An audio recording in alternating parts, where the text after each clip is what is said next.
ശ്രീ ഗുരുഭ്യോ നമഃ. ആപദാം അപഹർത്താരം ദാതാരം സർവസമ്പദാം ലോകാഭിരാമം ശ്രീരാമം ഭൂയോ ഭൂയോ നമാമ്യഹം. ബുദ്ധിർബലം യശോധൈര്യം നിർഭയത്വം അരോഗത അജാഡ്യം വാക്പടുത്വം ച ഹനുമത് സ്മരണാത് ഭവേത്. ശ്രീ ഗുരുഭ്യോ നമഃ. കൊല്ലംതോറും നടത്തുന്ന ശ്രീ രാമനവമി മഹോത്സവ ഇപ്പോൾ ഈ ഹനുമാൻ കോവിലിൽ വെച്ചിട്ട് നടന്നുകൊണ്ടിരിക്കുക. മർത്യാവതാരേഷു ഇഹ മർത്യശിക്ഷണം. ഭഗവാന്റെ അവതാരം ലോകത്തിൽ കുറേ ശാപഗ്രസ്തരായിട്ടുള്ള ദേവന്മാരുടെ ശാപവിമോചനത്തിന് വേണ്ടിയിട്ട്, കുറേ ആൾക്കാർക്ക് അനുഗ്രഹത്തിന് വേണ്ടിയിട്ട്, കൂടാണ്ട് ശിക്ഷണത്തിന് വേണ്ടിയിട്ടാണ് ഭഗവാന്റെ അവതാരം വന്നിരിക്കുന്നത്. ശ്രീരാമൻ്റെ അവതാരം തന്നെ എല്ലാവർക്കും ഒരു സന്തോഷമായിട്ടുള്ള അവതാരം തന്നെയാണ്. ലോകത്തിൽ ഹിത വരാൻ വേണ്ടിയിട്ട്, ദുഷ്ടന്മാരുടെ സംഹാരം ആയി ഹിത ആൾക്കാർക്ക് രക്ഷണത്തിന് വേണ്ടിയിട്ടാണ് ശ്രീരാമൻ്റെ അവതാരം. സാക്ഷാത് വൈകുണ്ഠനാഥനായിട്ടുള്ള ഭഗവാന്റെ 4 രൂപമുണ്ടെന്ന വാസുദേവ, അനിരുദ്ധ, പ്രദ്യുമ്ന, സംകർഷണ എന്ന് പറഞ്ഞിട്ടുള്ള 4 രൂപം ഭാഗവതത്തിൽ എല്ലാവരും കേട്ടിട്ടുണ്ടാവും. ആ രൂപം തന്നെയാണ് ഈ ത്രേതായുഗത്തിൽ രാമാവതാര സമയത്ത് വന്നിരിക്കുന്നത്. സാക്ഷാത് വൈകുണ്ഠനാഥൻ തന്നെ വാസുദേവ രൂപത്തിലുള്ള ഒരു രൂപം തന്നെ ശ്രീരാമനായിട്ട് അയോധ്യയിൽ അവതരിച്ചു. പക്ഷേ ലക്ഷ്മണനാവട്ടെ, ശരിക്ക് ശേഷശായിയായിട്ടുള്ള ലക്ഷ്മണൻ, ശേഷശായിയായിട്ടുള്ള ഒരു ശേഷൻ ലക്ഷ്മണനായിട്ട് വന്നു.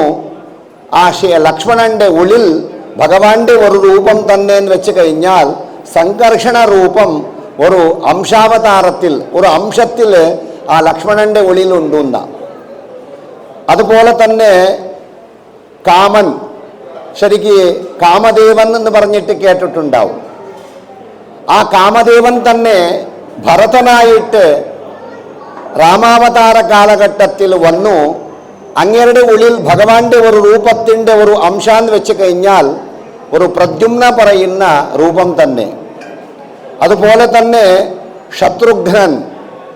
ശത്രുഘ്നൻ്റെ ഉള്ളിൽ അനിരുദ്ധ പറയുന്ന രൂപമാണ് അവിടെ ഉള്ളത്. അങ്ങനെ സാക്ഷാത് വൈകുണ്ഠനാഥൻ്റെ 4 ഒരു രൂപം, വാസുദേവ, സംകർഷണ, പ്രദ്യുമ്ന, അനിരുദ്ധ എന്ന് പറഞ്ഞിട്ടുള്ള ആ രൂപം, പൂർണ്ണമായിട്ടുള്ള രൂപം ശ്രീരാമൻ്റെ വാസുദേവ രൂപം തന്നെ.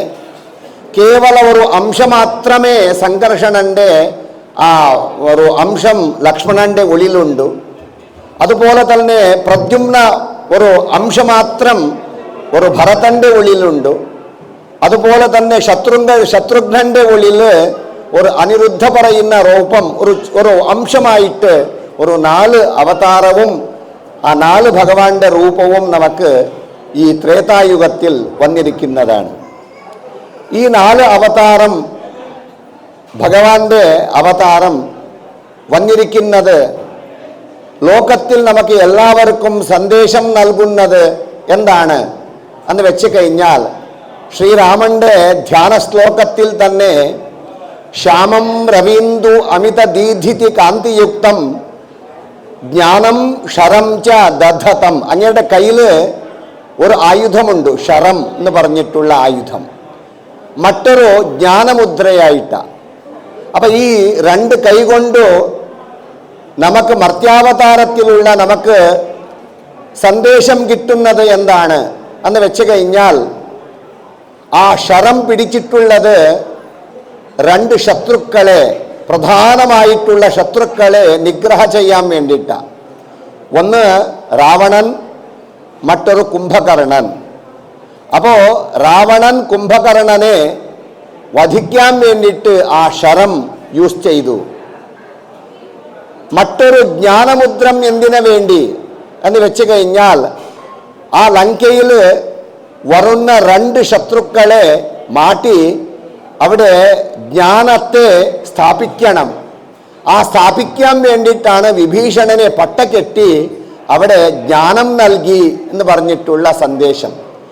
അപ്പം നമ്മുടെ ജീവിതത്തിൽ അത് എങ്ങനെയാണ് നമുക്ക് ഉദാഹരണമായിട്ട് നമുക്ക് കിട്ടുന്നത് എന്ന് വെച്ചാൽ നമ്മുടെ ജീവിതത്തിൽ 2 അസുരന്മാരുണ്ടാവും. ആ അസുരന്മാർ ആരാണ് എന്ന് വെച്ച് കഴിഞ്ഞാൽ കാമ, മറ്റൊരു അനിയൻ ക്രോധ എന്ന് പറയുന്ന 2 ആൾക്കാരാണ്. അപ്പോൾ ഈ കാമ ക്രോധത്തെ മാറ്റി നമ്മുടെ ഉള്ളിൽ വരാറുണ്ട് 2 ബ്രദർമാരാണ്. ഇവരെ മാറ്റാൻ വേണ്ടിയിട്ട് ശ്രീരാമൻ ആ ഒരു കയ്യിൽ പിടിച്ചിട്ടുള്ള ആയുധത്തെ നമുക്ക് പ്രാർത്ഥിച്ചു കഴിഞ്ഞാൽ നമ്മുടെ ജീവിതത്തിൽ വരാനുള്ള കാമക്രോധത്തെ മാറ്റാൻ പറ്റും.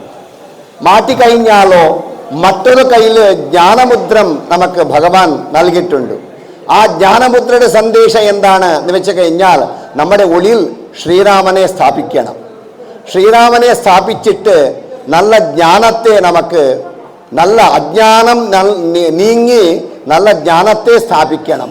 അങ്ങനെ ജ്ഞാനത്തെ സ്ഥാപിച്ചു കഴിഞ്ഞാൽ സാത്വികമായിട്ടുള്ള ഗുണം നമ്മുടെ ജീവിതത്തിൽ ഉണ്ടാവൂ. അതുകൊണ്ട് ശ്രീരാമൻ്റെ ഒരു ആ ധ്യാന ശ്ലോകത്തിലുള്ള 2 ആയുധം കൊണ്ട്, ഒരു 2 കയ്യിലുള്ള ഒരു മുദ്രയും ആയുധം കൊണ്ട് നമുക്ക് കിട്ടുന്ന സന്ദേശം ജീവിതത്തിൽ, അത് രാമാവതാര കാലഘട്ടത്തിലുള്ള ഒരു സന്ദേശം നമുക്ക് കിട്ടുന്നത് ജീവിതത്തിൽ കാമക്രോധത്തെ മാറ്റി നല്ല രീതിയിൽ ജ്ഞാനം നമുക്ക് പ്രാപിക്കണമെങ്കിൽ ആ ശ്രീരാമനെ ഭജിക്കേണ്ടതാണ് ഇതിൻ്റെ സന്ദേശം. അങ്ങനെ സന്ദേശം നമുക്ക് കിട്ടുന്നത് രാമാവതാരത്തിൽ തന്നെയാണ്. അതുപോലെ തന്നെ ഉള്ള ലോകത്തിലോട്ട് രക്ഷണ ചെയ്യാൻ വേണ്ടിയിട്ട് അവതരിച്ച ആ ശ്രീരാമൻ്റെ എല്ലാ സ്ഥലത്തിലും നമുക്ക് ഫെസ്റ്റിവൽ നടക്കുന്നുണ്ട്. എറണാകുളത്ത് ഹനുമാൻ കോവിലിൽ വെച്ചിട്ട് 9 ദിവസം കൊണ്ടുള്ള ഉത്സവത്തിൽ നമുക്കെല്ലാവരും പങ്കുചേർന്നിട്ടുണ്ട്. ഈ അവസരത്തിൽ എല്ലാ ദിവസവും ഭഗവാന്റെ ഉള്ളിൽ ഒരു കൽപ്പോക്ത പൂജമാവട്ടെ, പഞ്ചാമൃത അഭിഷേകമാവട്ടെ, അഥവാ അലങ്കാര പൂജമാവട്ടെ, മഹാപൂജമാവട്ടെ, എല്ലാ പൂജയും നടത്തി ഇന്ന് നമുക്ക് രാമനവമി മഹോത്സവ ദിവസം നമുക്കെല്ലാവരും ചേർന്നിട്ടുണ്ട്. ഇന്നത്തെ ദിവസം രാവിലെ ആ കുംഭാഭിഷേകം പോലെ ഒരു കലശാഭിഷേകം നടത്തിയിട്ട് ഇപ്പോൾ അവിടെ ഒരു നല്ല രീതിയിലുള്ള അലങ്കാരം നടത്തി ഇപ്പോൾ നടക്കാൻ പോകുന്ന ഒരു പുഷ്പപൂജ ഏറ്റവും ശുഭമായിട്ടുള്ള ഒരു പൂജയാണ്. നമ്മുടെ ജീവിതത്തിൽ ഈ ദോഷത്തെ മാറ്റി ഒരു മനസ്സ് സുന്ദരമായിട്ടുള്ള നമുക്ക് സന്തോഷം കിട്ടണമെങ്കിൽ ആ പുഷ്പപൂജ കൊണ്ട് നമുക്ക് സുന്ദരമായിട്ടുള്ള ജീവിതം കിട്ടും. അതുപോലെ തന്നെ ഉള്ള ആ പുഷ്പപൂജ ഇപ്പോൾ നടക്കാൻ പോവുക. കൂടാണ്ട് പുറത്തു വെച്ചിട്ട് രാമനാമ യജ്ഞം നടന്നുകൊണ്ടിരിക്കുക. ആ യജ്ഞത്തെ പറ്റി നമുക്ക് ചിന്തിക്കേണ്ടതും അതുപോലെ തന്നെയാണ്. ഷട്ടുവൈരികളെ നമുക്ക് മാറ്റി വേണ്ടപ്പെട്ട രീതിയിൽ ജ്ഞാനപ്രാപിക്കാൻ വേണ്ടിയിട്ടും ആ യജ്ഞയാഗം നടക്കുന്നുണ്ട്. അതുകൂടാണ്ട് എല്ലാവർക്കും വേണ്ടിയിട്ട് ഒരു അന്നസന്തർപ്പണം നടത്തുന്നുണ്ട്. ഈ എല്ലാ അവസരത്തിലും ഭക്തന്മാർ പങ്കുചേർന്ന് ഒരു നല്ല രീതിയിൽ ഭഗവാനെ പ്രാർത്ഥിക്കുന്നത് കൊണ്ട് ഈ രാമാവതാര കാലഘട്ടത്തിൽ രാമനവമി മഹോത്സവ സന്ദർഭത്തിൽ ഒരു ചെറിയ വഴിപാട് ചെയ്താലും തന്നെ ആയിരക്കണക്ക് അതിൻ്റെ ഫലം നമുക്ക് നൽകുന്ന ഒരു ശാസ്ത്രത്തിൻ്റെ വചനമാണ്. അതുപോലെ തന്നെ ഇന്നത്തെ ദിവസം നമുക്ക് രാമനവമി മഹോത്സവ സമയത്ത് എല്ലാവരും ചേർന്ന് ഇവിടെ നമുക്ക് ഭഗവാന്റെ അടുത്ത് പ്രാർത്ഥിക്കുന്നത് കൊണ്ട്, വഴിപാട് ചെയ്യുന്നത് കൊണ്ട് അവർ ക്ഷേമമാവട്ടെ, ഗ്രാമത്തിലോട്ട് ക്ഷേമമാവട്ടെ, ജില്ലയിലോട്ട് ക്ഷേമമാവട്ടെ, ഒരു രാഷ്ട്രത്തിലോട്ട് ക്ഷേമമാവട്ടെ, ലോകത്തിലോട്ട് കല്യാണമാവട്ടെ എന്ന് പറഞ്ഞിട്ട് ഞാൻ എൻ്റെ വാക്ക് ആ ഹനുമത് അന്തർഗതമായിട്ടുള്ള ശ്രീരാമചന്ദ്രൻ്റെ പാദകമലത്തിൽ സമർപ്പിക്കുന്നുണ്ട്. ഇപ്പോൾ പുഷ്പപൂജ തുടങ്ങാൻ പോവാ. എല്ലാവരും ഒരു ഒറ്റ മനസ്സുകൊണ്ട് നല്ലോണം പ്രാർത്ഥിച്ചോളൂ. അവരവരുടെ ഒരു ബുദ്ധിമുട്ടുകളോ ദുഃഖങ്ങളോ നീങ്ങി നല്ല സുഖമായിട്ടുള്ള ജീവിതം കിട്ടിക്കോട്ടെ എന്ന് പറഞ്ഞിട്ട് ഞാൻ നിങ്ങൾക്ക് എല്ലാവർക്കും വേണ്ടിയിട്ട് ഞാൻ ഭഗവാന്റെ അടുത്ത് പ്രാർത്ഥിക്കുക.